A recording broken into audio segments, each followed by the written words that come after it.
2 മാസം കൂടി കഴിഞ്ഞാൽ കേരളത്തിലെ ഇപ്പോഴത്തെ പ്രതിപക്ഷത്തെ സല്യൂട്ട് ചെയ്യേണ്ടവരാണ് നിങ്ങളെന്ന ഓർമ്മ അപ്പുറത്ത് നിൽക്കുന്ന പോലീസുകാർക്ക് കൂടി ഉണ്ടാകണമെന്ന് മാത്രം സൂചിപ്പിച്ചുകൊണ്ട് ഔപചാരികമായി ഈ യോഗം ഉദ്ഘാടനം ചെയ്ത് അറിയിക്കുന്നു.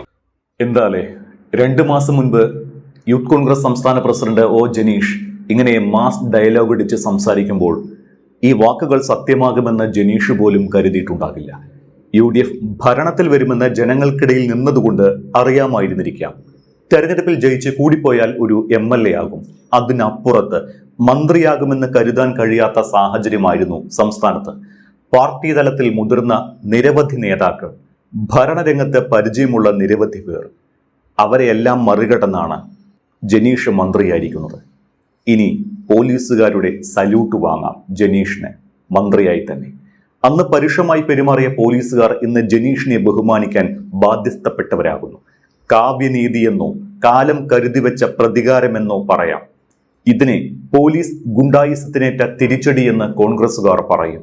എന്തായാലും VD സതീഷിന്റെ മന്ത്രിസഭാ പട്ടിക പ്രഖ്യാപിക്കുന്നതുവരെ അതിൽ ഇങ്ങനെയൊരു സർപ്രൈസ് എൻട്രി ഉണ്ടാകുമെന്ന് ആരും കരുതിയിരുന്നില്ല.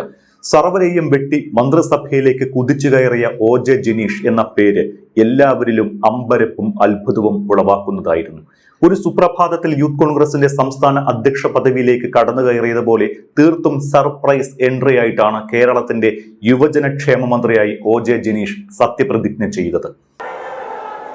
ഞാൻ OJ ജനീഷ് എന്ന ഞാൻ കേരള സംസ്ഥാനത്തെ ഒരു മന്ത്രി എന്ന നിലയിലുള്ള എൻ്റെ പരിഗണനയിൽ കൊണ്ടുവരുന്നതോ എൻ്റെ അറിവിൽ വരുന്നതോ ആയ ഏതെങ്കിലും വിഷയം, അങ്ങനെയുള്ള മന്ത്രി എന്ന നിലയിലുള്ള എൻ്റെ കർത്തവ്യങ്ങളുടെ മുറപ്രകാരമുള്ള നിർവഹണത്തിന് ആവശ്യമാകുന്നതൊഴികെ ഞാൻ ഏതെങ്കിലും ആളുകൾക്കോ നേരിട്ടോ നേരിട്ടല്ലാതെയോ അറിയിച്ചു കൊടുക്കുകയോ വെളിപ്പെടുത്തി കൊടുക്കുകയോ ചെയ്യുകയില്ലെന്ന് ദൈവത്തിൻ്റെ നാമത്തിൽ സത്യം ചെയ്യുന്നു. സതീശൻ മന്ത്രിസഭയിലെ പ്രായം കുറഞ്ഞ മന്ത്രിയായി CPIയുടെ ചെങ്കോട്ടയിൽ കയറി അവരുടെ സിറ്റിംഗ് MLAയെ മുട്ടുകുത്തിച്ച് തികച്ചും രാജകീയമായി നിയമസഭയിലെത്തിയ ജനീഷ് അവസാന നിമിഷമാണ് സതീശൻ മന്ത്രിസഭയുടെ ഭാഗമാകുന്നത്. സ്ഥാനാർത്ഥി പട്ടിക ഇറങ്ങുന്നതിന് തൊട്ടു മുൻപ് വരെ ട്വിസ്റ്റുകൾ മാറിമറിയുകയായിരുന്നു. ഏറ്റവും ഒടുവിൽ പ്രമുഖരെ അടക്കം വെട്ടിനിരത്തി KC വേണുഗോപാലിനോടുള്ള അടുപ്പത്തിലൂടെ മന്ത്രിസഭയിലേക്കും എത്തുമ്പോൾ അത് തൃശൂരിനും ഇരട്ടി സന്തോഷത്തിന്റെ പെരുന്നാളാണ്. മന്ത്രിയില്ല ജില്ലയാകുമോ എന്ന ആകാംക്ഷയിൽ നിന്നാണ് തൃശൂരിന്റെ മന്ത്രിയായി ജനീഷ് എത്തുന്നത്. CPIയുടെ കോട്ടയായ കൊടുങ്ങല്ലൂരിൽ VR സുനിൽകുമാർ എന്ന സിറ്റിംഗ് MLAയുമായി അവസാന നിമിഷം വരെ കടുത്ത പോരാട്ടം നടത്തിയാണ് ജനീഷിന്റെ വരവ്. ഒടുവിൽ തകർപ്പൻ ഭൂരിപക്ഷത്തോടെ VR സുനിൽകുമാർ എന്ന കരുത്തനെ അട്ടിമറിച്ചു. യൂത്ത് കോൺഗ്രസിന്റെ ജില്ലാ അധ്യക്ഷനായും സംസ്ഥാന നായകനായും തിളങ്ങിയ ജനീഷ് ഇനി മന്ത്രിസഭയിൽ യുവത്വത്തിന്റെ പ്രതിനിധിയാകുകയാണ്. 38ാമത്തെ വയസ്സിലാണ് ജനീഷിനെ തേടി മന്ത്രിയോഗം എത്തുന്നത്. ലളിതമായ എന്നാൽ പോരാട്ടം നിറഞ്ഞ രാഷ്ട്രീയ ജീവിതമായിരുന്നു ജനീഷിന്റേത്. യൂത്ത് കോൺഗ്രസിന്റെ സംസ്ഥാന അധ്യക്ഷനാകുന്നതുവരെ കേരളത്തിൽ അധികമാരും ജനീഷിന്റെ പേര് കേട്ടിരുന്നില്ല. അല്ലെങ്കിൽ അങ്ങനെ പേരും പ്രശസ്തിയും ഉണ്ടാക്കാൻ ജനീഷ് ഫ്ലക്സ് വെച്ചില്ല എന്നതാണ് ശരി.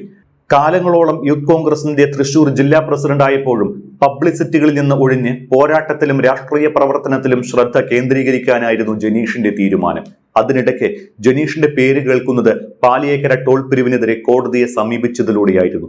കൃത്യമായ പോരാട്ടത്തിലൂടെ ടോൾ കമ്പനിയെ കോടതിയിൽ മുട്ടുകുത്തിക്കാൻ നിയമബിരുദധാരി കൂടിയായ ജനീഷിന് കഴിഞ്ഞു. മറ്റൊരർത്ഥത്തിൽ ജനീഷിന്റെ ശുക്രദശ അവിടെ ആരംഭിച്ചു എന്ന് പറയാം. പരമ്പരാഗത കോൺഗ്രസ് കുടുംബത്തിൽ നിന്ന് KSUവിലൂടെയാണ് ജനീഷ് പൊതുരംഗത്ത് എത്തുന്നത്. പതിവ് രാഷ്ട്രീയ ശൈലികളിൽ നിന്ന് വ്യത്യസ്തമായി, അല്ലെങ്കിൽ കോൺഗ്രസ് ശൈലിയെന്ന് എതിരാളികൾ ആരോപിക്കുന്ന ഫോട്ടോകളിലും വേദികളിലും ഇടിച്ചു കയറുന്ന ശീലമില്ലാത്ത നേതാവ്. വേദിയിൽ കസേരയുണ്ടെങ്കിലും എന്നും പ്രവർത്തകർക്കൊപ്പം ഇരിക്കാനാണ് ജനീഷ് ആഗ്രഹിച്ചത്. സ്ഥാനമാനങ്ങൾ കിട്ടുമ്പോൾ സ്വന്തം പേരിൽ ഫ്ലെക്സ് വെക്കാനും ജനീഷ് മെനക്കെട്ടില്ല, അല്ലെങ്കിൽ ആഗ്രഹിച്ചില്ല എന്നാണ് അദ്ദേഹത്തോടൊപ്പമുള്ള പ്രവർത്തകർ പറയുന്നത്. ഫ്ലെക്സിലൂടെ അല്ലാതെ സാധാരണ പ്രവർത്തകരുടെ മനസ്സിൽ തന്റെ പ്രവർത്തനത്തിലൂടെ ഇടപെടലുകളിലൂടെ ഇടം നേടുകയായിരുന്നു ജനീഷ്. ഈ ലാളിത്യം തന്നെയാണ് നേതൃത്വവും ശ്രദ്ധിച്ചത്. പതിവ് ബഹളങ്ങൾ ഒന്നുമില്ലാത്ത തികച്ചും ശാന്തനായ ഒരു നേതൃത്വ പ്രവർത്തകൻ. യൂത്ത് കോൺഗ്രസ് പ്രവർത്തകരെ കോർത്തിണക്കി മുന്നോട്ട് നയിക്കുന്നതിൽ മികവ് പുലർത്തിയതും 5000-ലധികം യുവാക്കളെ അണിനിരത്തി തൃശൂരിൽ സംഘടിപ്പിച്ച ഇന്ത്യ യുണൈറ്റഡ് പദയാത്രയുടെ വിജയവും ജനീഷിനെ നേതൃത്വത്തിന് സ്വീകാര്യനാക്കി. യൂണിറ്റ് തലം മുതൽ ആരംഭിച്ച സമ്മേളനങ്ങളും ജില്ലാ സമ്മേളനവും ഒടുവിൽ തൃശൂരിൽ നടന്ന യൂത്ത് കോൺഗ്രസ് സംസ്ഥാന സമ്മേളനവും വൻ വിജയമാക്കിയത് ജനീഷിന്റെ സംഘാടന മികവിന്റെ ഏറ്റവും നല്ല ഉദാഹരണങ്ങളാണ്. യൂത്ത് കോൺഗ്രസിന്റെ അധ്യക്ഷനായിരിക്കെ ലൈംഗികാപവാദ കേസിൽപ്പെട്ട് രാഹുൽ മാങ്കൂട്ടത്തിൽ പാർട്ടിയിൽ നിന്ന് പുറത്തു പോകുമ്പോൾ ആ സ്ഥാനത്തേക്ക് പാർട്ടിക്ക് മറ്റൊരു പേര് ആലോചിക്കാനുണ്ടായിരുന്നില്ല. അന്നത്തെ ആ സർപ്രൈസ് തന്നെയാണ് ഇന്ന് മന്ത്രിസ്ഥാനത്തേക്ക് വരുമ്പോഴും ജനീഷിന്റെ വരവ് കേരള രാഷ്ട്രീയത്തിൽ ഉണ്ടാക്കുന്നത്. കന്നിപ്പോരാട്ടത്തിൽ തന്നെ കമ്മ്യൂണിസ്റ്റ് കോട്ട പിടിച്ചടക്കിയ ജനീഷിനെ മന്ത്രിസഭയിലേക്കുള്ള കടന്നുവരവിനെയാണ് അക്ഷരം പ്രതി സർപ്രൈസ് എന്ന് പേരിട്ട് വിളിക്കേണ്ടത്. KC വേണുഗോപാലുമായുള്ള അടുത്ത ബന്ധം ജനീഷിന്റെ മന്ത്രിസഭാ പ്രവേശനത്തിന് ഏറെ സഹായകരമായി എന്നാണ് രാഷ്ട്രീയ വിലയിരുത്തൽ. മന്ത്രിസഭാ രൂപീകരണ ചർച്ചകളുടെ ആദ്യഘട്ടത്തിലൊന്നും ജനീഷിന്റെ പേര് മുൻനിരയിൽ ഉയർന്നു കേട്ടിരുന്നില്ല. തൃശൂരിന് ഇത്തവണ മന്ത്രിസ്ഥാനമില്ല എന്ന് ഉറപ്പിച്ച നിമിഷത്തിലായിരുന്നു ആ അപ്രതീക്ഷിത എൻട്രി. ചർച്ചകൾ അവസാന മണിക്കൂറുകളിലേക്ക് കടന്നപ്പോഴാണ് അപ്രതീക്ഷിതമായി ജനീഷിന്റെ പേര് ഉയർന്നു വന്നത്. തൃശൂരിന് മന്ത്രിസ്ഥാനമില്ല എന്ന നിരാശയിലായിരുന്ന കോൺഗ്രസ് പ്രവർത്തകർക്ക് ആഹ്ലാദ പെരുമഴയായിരുന്നു ഈ പ്രഖ്യാപനം. മുഖ്യമന്ത്രി സ്ഥാനം നഷ്ടമായ KC ക്യാമ്പിന്റെ ആസൂത്രിത നീക്കത്തിന്റെ ഭാഗമാണ് ജനീഷിന്റെ മന്ത്രിസ്ഥാനം എന്നാണ് വിലയിരുത്തൽ. മുഖ്യമന്ത്രി സ്ഥാനം നഷ്ടമുണ്ടാക്കിയ നഷ്ടബോധവും ആഘാതവും മന്ത്രിസഭയിലെ അപ്രമാദിത്വം കൊണ്ട് മറികടക്കാനും KC ക്യാമ്പിന് സാധിച്ചിട്ടുണ്ട്.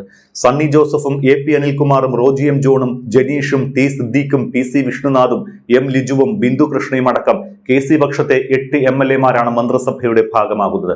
ആദ്യം മുതൽ പട്ടികയിലുണ്ടായിരുന്ന ചാണ്ടി ഉമ്മനും VT ബൽറാമും ഷാനിമോൾ ഉസ്മാനും അടക്കമുള്ള പേരുകൾ തന്ത്രപൂർവ്വം വെട്ടിമാറ്റിയ KC പക്ഷം VD സതീഷിനും രമേശ് ചെന്നിത്തലയും മുന്നോട്ട് വെച്ച പേരുകൾ പലതും വെട്ടിക്കളഞ്ഞു. ഷാനിമോളെയും ബൽറാമിനെയും വെട്ടിയ തന്ത്രം KA തുളസിയെ ഇറക്കിയുള്ള നീക്കമായിരുന്നു. തൃശൂർ ജില്ലയിലെ മാളക്കടത്ത് കുഴൂരിൽ ഓടാശ്ശേരി ജനരഞ്ജൻ പുഷ്പ ദമ്പതികളുടെ മൂത്ത മകനായി 1988 ജനീഷിന് ജനനം. പോളിടെക്നിക്കിൽ പഠിക്കുമ്പോൾ ബാർ തൊഴിലാളിയായ അച്ഛന്റെ മരണം ജനീഷിനെ മാനസികമായി ഏറെ ഉലച്ചു. അതോടെ കുടുംബത്തിന്റെ ഉത്തരവാദിത്തങ്ങൾ ഏറ്റെടുത്തുകൊണ്ടായിരുന്നു പിന്നീടുള്ള വിദ്യാഭ്യാസം. കോളേജ് വിദ്യാഭ്യാസത്തോടൊപ്പം സെക്യൂരിറ്റി ജോലി ഉൾപ്പെടെയുള്ള പാർട്ട് ടൈം ജോലികളും ചെയ്ത് കുടുംബം പുലർത്തി. കുഴൂർ ഗവൺമെന്റ് ഹൈസ്കൂളിലും പുത്തൻവേലിക്കര VCSHS-ലുമായി സ്കൂൾ വിദ്യാഭ്യാസം പൂർത്തിയാക്കി. പെരുമ്പാവൂർ ഗവൺമെന്റ് പോളിടെക്നിക്കിൽ നിന്ന് ഇലക്ട്രോണിക്സ് ആൻഡ് കമ്മ്യൂണിക്കേഷനിൽ ഡിപ്ലോമയും നേടിയിട്ടുണ്ട്. ഇതിനുശേഷമാണ് തൃശൂർ ഗവൺമെന്റ് ലോ കോളേജിൽ നിന്ന് BBA LLB ബിരുദവും കരസ്ഥമാക്കിയത്. KSU പ്രവർത്തകനായി വിദ്യാർത്ഥി രാഷ്ട്രീയ കാലത്ത് എതിർ പാർട്ടിക്കാരിൽ നിന്നും പോലീസിൽ നിന്നും മർദ്ദനങ്ങൾ ഏറ്റുവാങ്ങി. തൃശൂർ ഗവൺമെന്റ് ലോ കോളേജിൽ നിയമ പഠന വിദ്യാർത്ഥിയായിരിക്കെ ഭീകരമായ മർദ്ദനമേറ്റ് പലതവണ ആശുപത്രിവാസം അനുഭവിച്ചപ്പോഴും അവകാശ പോരാട്ടങ്ങളിൽ നിന്ന് ജനീഷിനെ പിന്നാക്കം വലിക്കാൻ അതിനൊന്നും സാധിച്ചില്ല. നവകേരള സദസ്സിനെതിരായ പ്രതിഷേധത്തിൽ 21 ദിവസം ജയിൽവാസവും അനുഭവിച്ചു. ഒടുവിൽ അർഹതയ്ക്കുള്ള അംഗീകാരമായാണ് ഇപ്പോൾ MLA സ്ഥാനവും പിന്നാലെ മന്ത്രിസ്ഥാനവും എത്തുന്നത്.